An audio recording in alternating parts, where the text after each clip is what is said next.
Hola, de nuevo. Como al parecer hubo inconvenientes con la grabación, entonces he decidido hacer una nueva versión para que esté disponible. Entonces lo que vamos a ver es las actividades, como todas las sesiones, entramos viendo las actividades de la semana. Las actividades que tenemos en esta semana corresponden a la unidad temática 3. Vamos a consultar la guía de aprendizaje, como siempre hacemos. La revisamos y nos damos cuenta que el resultado de aprendizaje de esta semana tiene que ver con modelar digitalmente en 3D objetos para proyectos de construcción de acuerdo con planos, especificaciones y técnicas de representación. Esto quiere decir que vamos a utilizar las herramientas de modelado y se van a construir un plano de acuerdo a ciertas especificaciones que son las que vienen en la guía de aprendizaje. Como siempre hay unas actividades previas, que en este caso tienen que ver con una reflexión inicial en torno a dos preguntas. La primera, que cuán importante es la herramienta de AutoCAD para el diseño en 3 dimensiones de un plano constructivo. Y la segunda, cuáles son las bondades del diseño en 3 dimensiones en AutoCAD y la utilización de diferentes materiales y texturas. Al igual que en las unidades temáticas anteriores, estas actividades no son calificables. Bien. Alguien me preguntaba que por qué no salían las calificaciones de los foros temáticos, que no le salía la calificación, y es porque, vuelvo y le repito, los foros no son calificables, no son actividades calificables. Bien. La segunda actividad tiene que ver con una actividad de contextualización e identificación de conocimientos necesarios para el aprendizaje, y en este caso es una participación en la wiki. Esta wiki se llama Alternativas para la construcción de muros en 3D. La idea es que participen, pero volvemos a lo que les acabo de decir. Este ejercicio tiene como finalidad orientar y motivar en el desarrollo de los temas de la actividad de aprendizaje, por lo tanto no es calificable, pero es primordial realizarlo. Entonces esa participación en la wiki tampoco se va a calificar.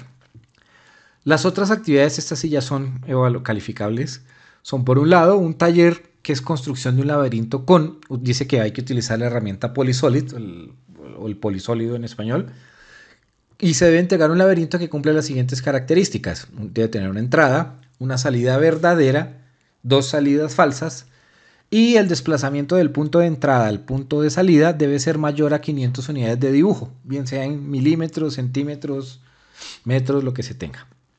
Estos archivos, cuando me preguntan que no se pueden subir a la plataforma, sí se puede hacer siempre y cuando compriman primero el archivo .dwg en un formato .rar.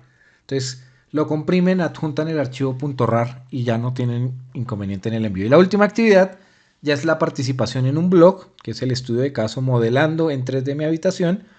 La idea básicamente es que hagan como un modelado de la habitación en 3D, usando todas las herramientas que hayan visto, y participen. Una recomendación es que no suban las imágenes y las peguen directamente, sino puedan abrir, creen un documento y lo suban, pues para que no se pierda el diseño dentro del blog. Esto también es evaluable. Entonces esas son las actividades que hay para esta semana. Voy a abrir entonces AutoCAD, que es lo que tenemos acá.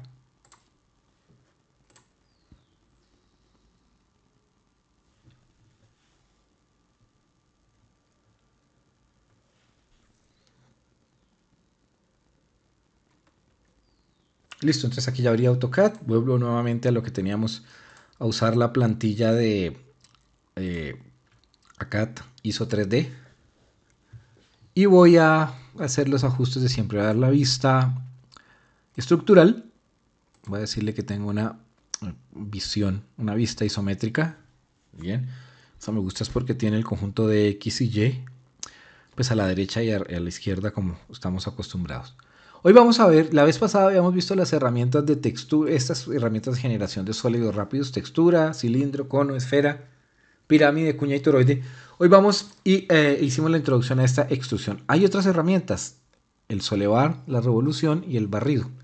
Para usarlas, entonces voy a comenzar haciendo unas líneas que nos van a servir para ilustrar estas herramientas. Entonces la primera que voy a hacer es la línea. Entonces voy a escribir línea en el comando. Entonces aquí para y escribo línea. Aquí me la muestra. Voy a activar que sea ortogonal, como ya las teníamos. Que quede referenciada a los objetos. Hago aquí una primera línea. Le voy a dar 200. Porque no la veo. Bueno, voy a escribir la línea. Le voy a decir que tenga 200. No tengo que activar el teclado numérico. 200. No será el inconveniente. Bien. Ya lo hice. Voy a copiar esa línea en varias instancias. Entonces le doy copia. Fíjense que aquí ya me lo saca. Me dice que seleccione el objeto que va a copiar. Le digo que es este. Me dice que seleccione. Le doy enter. Me dice ahora que seleccione el punto base y dónde lo voy a copiar. Entonces le digo, este lo voy a pegar acá. Bueno, lo voy a pegar, por ejemplo, acá. Esta es una opción. Otra opción. Voy a pegar otra opción acá. Listo, ya hice 4 opciones. Creo que de pronto necesito 5, no me acuerdo. Hago 5 líneas. Voy a hacer ahora una curva. Voy a introducir otra herramienta, entonces con el arco, básicamente. Fíjense que yo tengo varias opciones. Definir el inicio, el centro y el fin del arco. El inicio, el centro y el ángulo. Bueno, todas las que vienen. Para este caso voy a seleccionar inicio, centro y el ángulo. Entonces me paro en este punto. Me dice que ponga dónde va a estar el centro. Y me pide que ponga ahora un ángulo. Fíjense que el ángulo viene en sentido contrario a las manecillas del reloj. Alevógiro se llama. Yo lo quiero es que vayan en las manecillas del reloj. Entonces debo poner un ángulo que sea negativo. Y voy a poner simplemente un segmento de arco de línea de 90 grados, pero negativo. Entonces le voy a poner menos 90. Y aquí ya me quedó el arco para el otro lado. Voy a incluir ahora 3 círculos, que los voy a hacer concéntricos. Entonces acuérdese, círculo. Defino el centro, aquí lo voy a poner, por ejemplo, le voy a poner un radio de 20. Voy a definir otro círculo con un radio ahora de 50. Y voy a definir un nuevo círculo ahora con un radio de 80. Bien, aquí entonces tengo todo esto. Si se dan cuenta, visto desde arriba, lo veo de esta manera. Si lo veo propiamente en un plano, en la vista frontal todo está en un plano. Yo no he metido todavía una tercera dimensión. Voy a hacer unas curvas entonces acá. En esta que yo tengo en este eje voy a volver a utilizar esta herramienta del arco que yo tenía acá. Me paro en el lugar que voy a comenzar. Defino el centro hacia donde lo tengo. Le voy a decir que en este punto. Y ahora me pide un ángulo y le voy a dar 90. Listo, y ahí generé el arco para el otro lado. Lo voy a pegar con una línea. Mouse. Ya. Lo voy a pegar con una línea. Entonces, bueno, puedo escribir aquí línea directamente. Línea. Me paro en este punto. La hago recta hasta acá, por decir algo. Bien. Y voy a finalizar la curva usando esta herramienta SP-Line, que básicamente nos permite generar como curvas Bézier. Entonces yo me paro en este punto. Si como lo tengo ortogonal no me lo va a dejar ver, entonces lo desactivo. Genero el otro punto sobre el cual va a haber una inflexión que será por acá, y la inflexión digamos que yo la llevo hasta este punto. Listo. Aquí ya la acabé. Perdón. Aquí vuelvo y la pongo. Ya, le doy enter y listo, ya la acabé. Tengo esta curva. Voy a usar nuevamente esta herramienta del SP-Line. Aquí voy a generar una curva más pequeña, entonces la voy a poner en este punto. Y la puedo cerrar. Listo, sin problema. Bien. Resulta que vamos a mirar entonces las opciones. La primera tiene que ver con un solevado. Ok, bien. Antes de hacer revolución y barrido, voy a generar las curvas que necesito ahí. Resulta que si yo voy a hacer aquí un círculo, por decir algo, bueno, voy a escribirlo con C de círculo, y me paro en este punto, él me lo va a hacer directamente en el plano X, Y. Pero yo necesito un círculo perpendicular, un círculo que sea visto desde la vista frontal. ¿Cómo modifico yo eso? Aquí en coordenadas yo le digo que necesito la vista frontal. Fíjense que cambia la rejilla. Hago el círculo entonces en este punto. Le voy a poner un círculo, por ejemplo, de radio 20. Listo, ya quedó perpendicular. Voy a hacer otro círculo acá. Vuelvo y le doy círculo. Este le voy a poner un radio de 40. Ya quedó más grande. Voy a hacer adicionalmente un polígono. Entonces selecciono el polígono y me dice qué número de lados va a tener el polígono. Yo le digo que son 6 porque va a ser un hexágono. Me dice que dónde va a estar. Ese es el centro. Y tengo dos opciones. O lo inscribo en el círculo. Quiere decir que el polígono va a quedar dentro de un círculo de un radio que yo defina. O circunscrito, que el polígono va a quedar por fuera del círculo. O el círculo va a quedar inscrito en ese polígono de radio que yo le diga. Voy a ponerle circunscrito. Y va a ponerle un radio, en este caso le voy a poner 20. Listo, aquí ya quedó el otro objeto que necesitábamos. Vuelvo a la vista isométrica, no, al sistema de coordenadas universal. Esto era lo que ya teníamos. Entonces vamos a ver, si yo miro todo esto en un plano, entonces quiero mirar la vista frontal. Tengo todas las líneas y los círculos que puse en este plano y estos círculos y estos hexágonos son los que acabo de hacer en la vista perpendicular, en la frontal. Voy a comenzar entonces con el primero de las herramientas, que es el solevado. Acuérdense que si yo dejo el mouse encima, él me muestra opciones y lo que dice es que crea una superficie o un sólido tridimensional en el espacio entre varias secciones transversales. Pone el ejemplo que existen tres regiones, tres curvas, bueno, aquí estas son tres superficies, la 1, la 2 y la 3, y que al hacer la solevación, él genera las curvas, traza una curva entre las tres y da esa figura que parece como un zapato, como el empeine de un zapato. Pero la condición es que las tres figuras estén en alturas diferentes, en planos diferentes. Si yo miro estos círculos, todos están en el mismo plano, lo que les acabo de decir. Lo que voy a hacer entonces es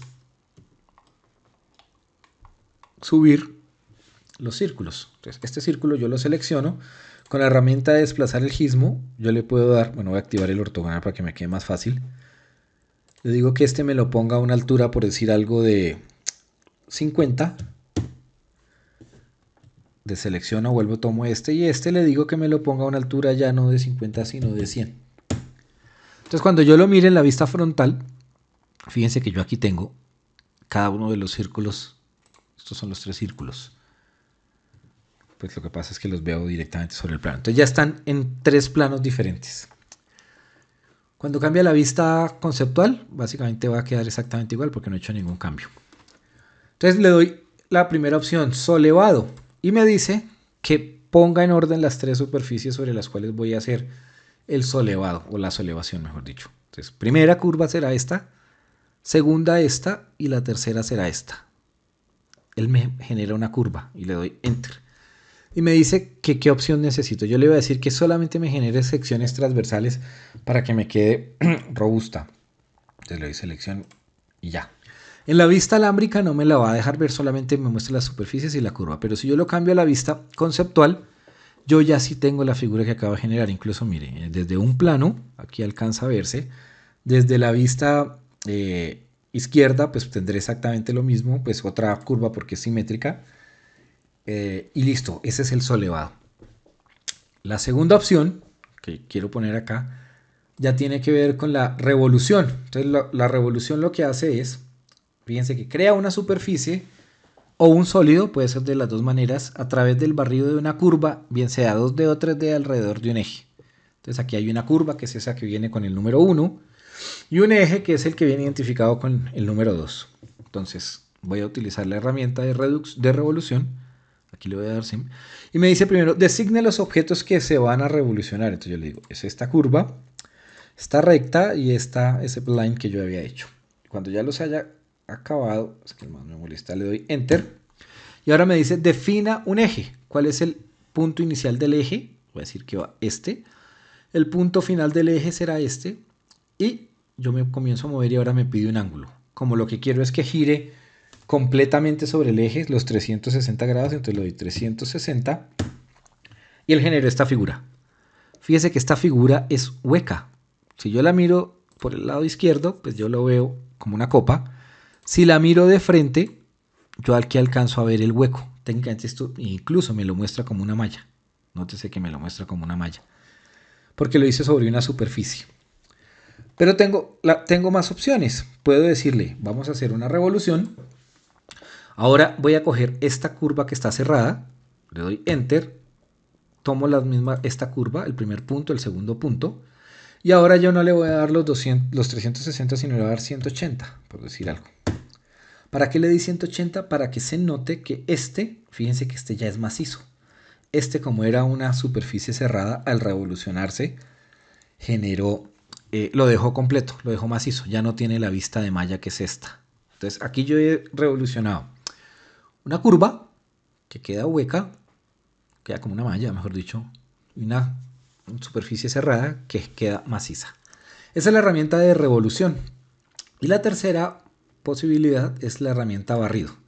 La herramienta barrer. La herramienta barrer o barrido, que es el comando, crea una superficie o un sólido 3D mediante el barrido de una curva 2D o 3D a lo largo de una trayectoria. Entonces, por ejemplo, si tenemos esa espiral y la curva y la superficie que se va a barrer es esa circunferencia, o sea, no es macizo, él me genera esa especie de manguera. Entonces vamos a hacerlo primero simple acá. Yo tengo una circunferencia que voy a barrer alrededor de esta curva. Entonces le doy barrer.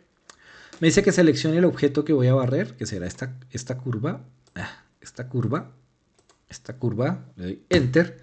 Me dice ahora que seleccione cuál es la curva sobre la que voy a hacer el barrido, entonces yo le digo que es esta, y él generó como esta especie de codo. Cuando yo lo mire de manera frontal, yo aquí veo como si estuviera macizo, pero no, es porque al fondo pues hay una parte que está tocando, pero si yo lo miro, fíjense que acá al seleccionar me muestra la vista de malla, que es parecida a esta, no es como esta que me lo muestra sólido.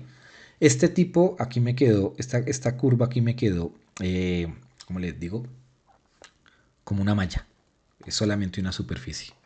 Pero hay otros parámetros que yo puedo modificar, entonces voy a modificar esos parámetros en estas dos que tengo de ejemplo. Darle barrido, selecciono el objeto que quiero barrer, será este círculo, y abajo me salen unas herramientas que yo puedo activar con modo.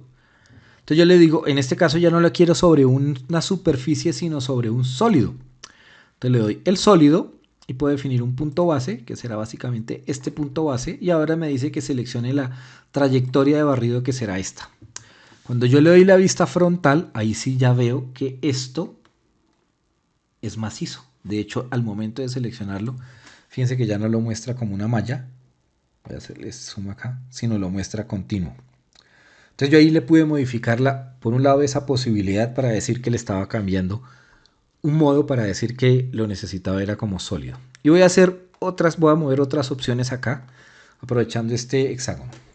Entonces le voy a hacer barrido, voy a seleccionar el objeto que se va a barrer, que será este, y en modo yo tengo otras dos opciones de mover. Le voy a decir que sea sólido, por un lado, le voy a decir que me cambie la escala, y le voy a poner una escala de 0.1, no, 1 no, sino 0.1, para que vaya cambiando, es decir, desde la dimensión 1, la totalidad hasta la décima parte, le doy Enter, y le puedo dar un mecanismo de torsión, le voy a decir 720, para que haga 2 giros cada una de las aristas de ese pentágono, de ese hexágono. Ahora me dice que seleccione la curva, la trayectoria que le voy a dar. Fíjense lo que hizo. Cogió, primero que todo quedó maciza, si yo le doy la vista frontal, esto es macizo, fíjense que no tiene el hueco. Segundo, me va cambiando la escala desde la dimensión 1 hasta la décima parte, que estará al final, y cada uno de estos puntos va girando. Entonces aquí giró, este punto después estará acá, este punto después estará acá, este punto después corresponderá acá, aquí da una vuelta y aquí vuelve a dar la segunda vuelta, está dando 2 vueltas. Entonces ahí yo pude hacer el barrido también cambiando tanto la escala como la dimensión, o sea, la escala, ¿sí? El que me mueve la dimensión, como el número de vueltas que voy a girar.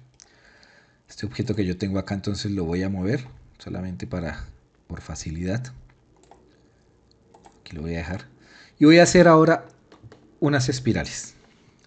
Entonces voy a introducir esta herramienta de espiral. Fíjense que la tengo yo aquí en dibujo, le doy espiral. Me dice que defina un punto de inicio. Entonces yo defino el punto de inicio acá. Que le ponga un centro, que estará por acá. Que le cambie la espiral. y después yo puedo subirle, cambiarle la altura. Entonces aquí yo generé una espiral. Necesito nuevamente poner el círculo que yo necesitaba aquí para poder hacer el barrido sobre esa espiral. Entonces necesitaré la vista que entre directamente por este lado, que será la vista frontal. Entonces conjunto de coordenadas frontal. Me cambia el sistema. Pongo el círculo aquí en este borde y lo abro. Le voy a poner a este, por ejemplo, un círculo de 30. Y hago nuevamente el barrido. Entonces barrer. Voy a seleccionar este objeto alrededor de esta trayectoria. Ahí se espera un momentico mientras procesa. Esperemos. Listo, y ahí acabó. Si yo lo miro desde arriba, me doy cuenta que el diámetro, bueno, sí, el radio del círculo de la circunferencia va cambiando, mejor dicho. Y yo posiblemente no lo necesite de esa manera, sino lo necesite parejo. Entonces voy a hacer otro ejemplo acá. Retorno al conjunto de coordenadas universal que teníamos. Nuevamente trazo la elipse. La hélice es que se llama acá. Elipse no, la hélice. Pongo el punto final, el punto donde comienza y le defino un radio. Aquí a este radio le voy a poner un radio de 100. Y yo el segundo punto, como no quiero que cambie, sino que sea también de 100, lo defino nuevamente en 100. Y aquí le pongo una altura que básicamente será de 100. Entonces fíjense que la espiral quedó más tupida. Aquí le puedo hacer un zoom. Ya no está tan abierta, tan como si se hubiera, ¿cómo se llama? Elongado. Retorno, entonces para hacer el círculo acá, la circunferencia, en realidad es una circunferencia, cambio el sistema de coordenadas nuevamente a frontal. Bueno, le doy círculo, la C, y yo aquí defino un radio. Como yo sé que hay 100 de altura, básicamente corresponderá como a 6, porque necesito por cada una de las curvas que están dando en la trayectoria de la helicoide S, pues dividir dos partes para que no se sobrelapen. Entonces técnicamente yo los tendría como de 15, 15, 30, 60, como de 15 le voy a poner 13 para que se alcance a ver el espacio en el que los dejo pegados. Listo, ahí ya dejé la circunferencia. Y nuevamente hago el barrido. Entonces selecciono el objeto que quiero darle. ¿Cuál es la curva? Espero a que lo haga. Bien. Retorno al sistema universal, a la vista isométrica.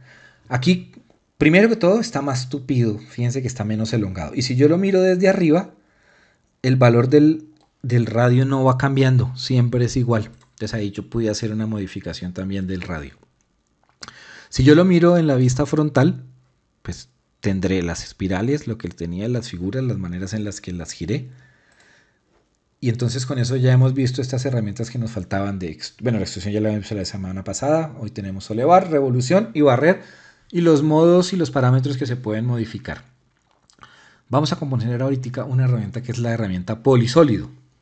Entonces, la vez pasada, bueno, si yo dibujo una estructura de textura cuadrada y la pongo acá, yo puedo definir los valores. Entonces le digo 50 por... bueno, yo defino los valores de la siguiente manera. Le doy 50...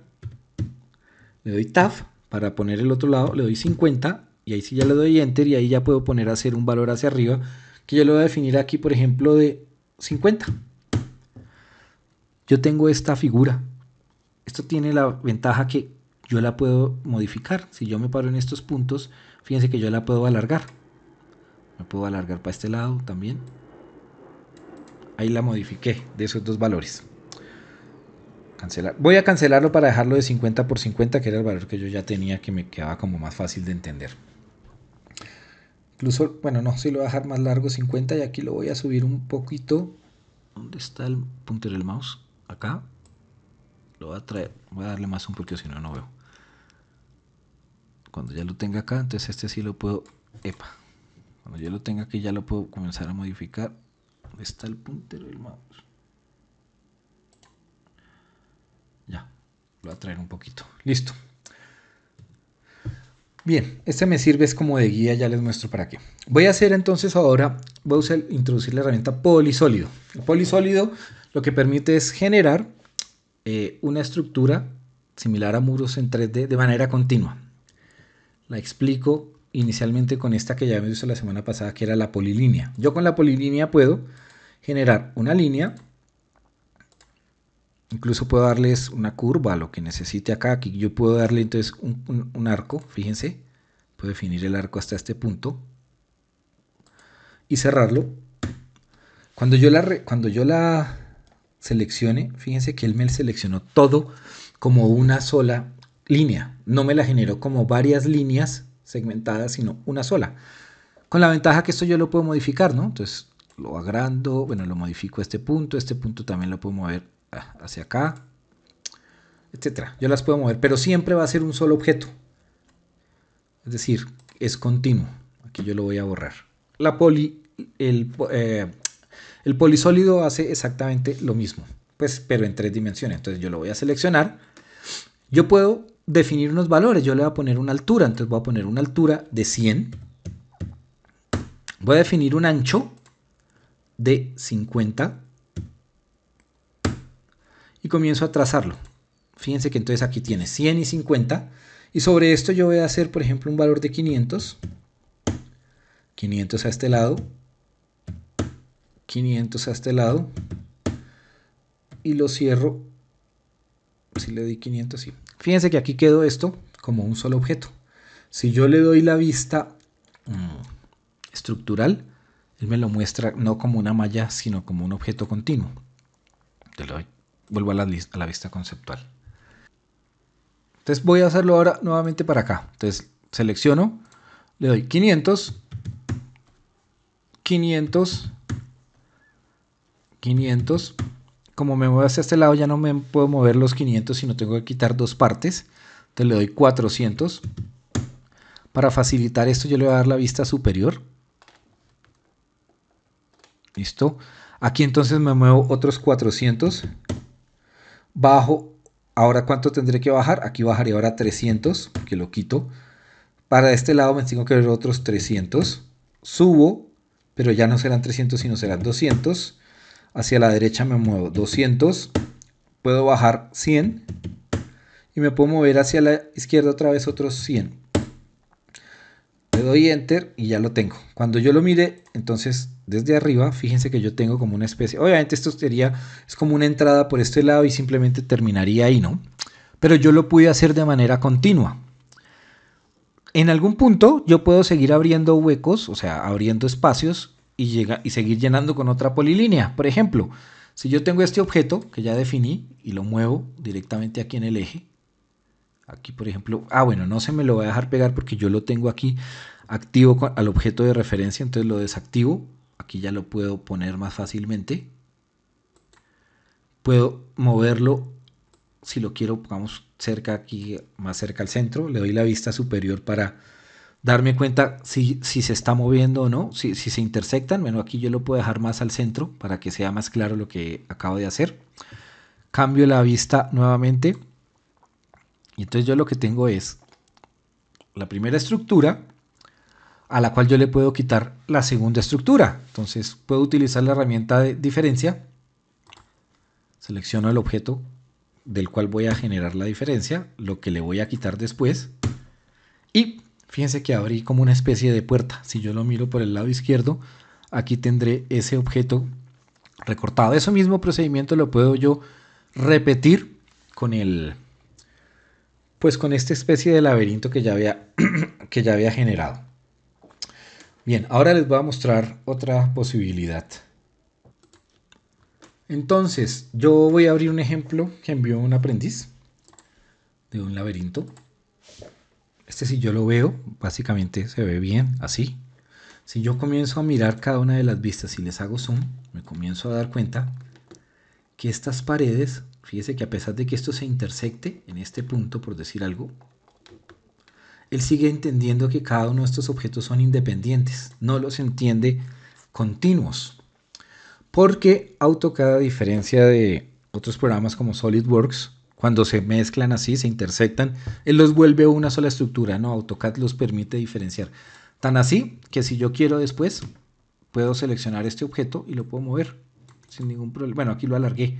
Fíjense que aquí lo pude alargar, pero supongamos que yo lo quisiera mover, teniéndolo aquí, yo lo podría después desplazar. Entonces le digo, seleccione el objeto que tengo para desplazar, seleccione el segundo punto de lo que yo quiero mover y lo puedo dejar acá. Y si se dan cuenta que lo moví, porque son sucesos independientes. Pues paredes independientes, perdón. Entonces es preferible que lo utilicen en la herramienta polisólido que les estaba mostrando acá. Otra opción para los que están comenzando es, pues apenas familiarizándose, es que yo he hecho una rejilla aquí en 3D, en 2D, perdón. Fíjense que a partir de líneas, son puras líneas independientes. Yo las hice de esa manera y no con el rectángulo, que también lo podría hacer, que aquí lo podría yo definir como 50 y 50 para el otro lado. Porque cuando yo seleccione, bueno, y voy a hacer otro, voy a copiar esta instancia en otro lado, entonces le doy copiar.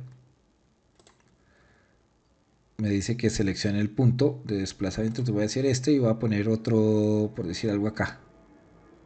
Ah, bueno, es que como tengo activa esta guía, entonces no me los va a dejar pegar tantos. Lo voy a pegar por decir algo acá. Listo. Y otro acá, por decir algo. Si yo selecciono esto y si quiero borrar este pedazo únicamente, fíjese que él me va... Bueno, aquí él me los dejó coger, pero fíjese que él aquí me borró todo este pedazo. Incluso me borró el pedazo de lo que tenía acá, en esta intersección. Si yo los pongo, me paro acá y lo selecciono, fíjense, y le doy suprimir, él me lo quita todo. O si me paro aquí y le doy selección, él me lo quita todo. Entonces voy a seleccionar este y los voy a borrar. Lo que sí puedo hacer, cuando yo los tengo como líneas, como objetos independientes, es que yo puedo seleccionar el cortar, puedo ir quitando uno a uno,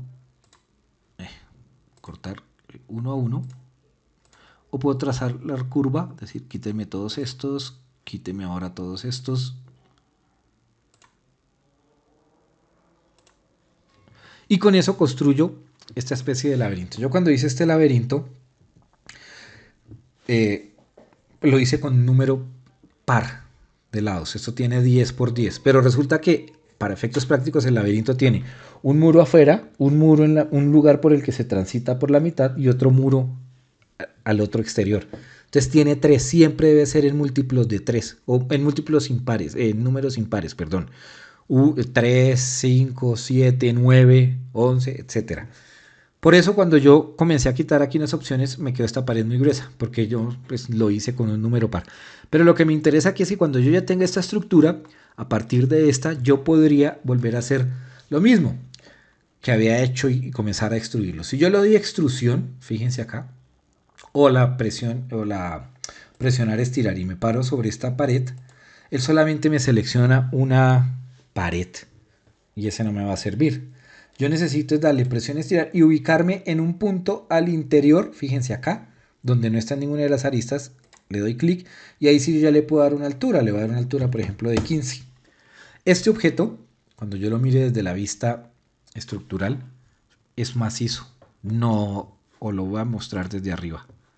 Fíjense que no tiene, fíjense que no tiene el inconveniente que les decía del otro lado, porque fíjense que no se están intersectando, son todas completas como estructura. Entonces, esta es otra opción. Obviamente la idea es que uno lo puede hacer muchísimo más rápido con la herramienta polisólido, que era la que habíamos trabajado.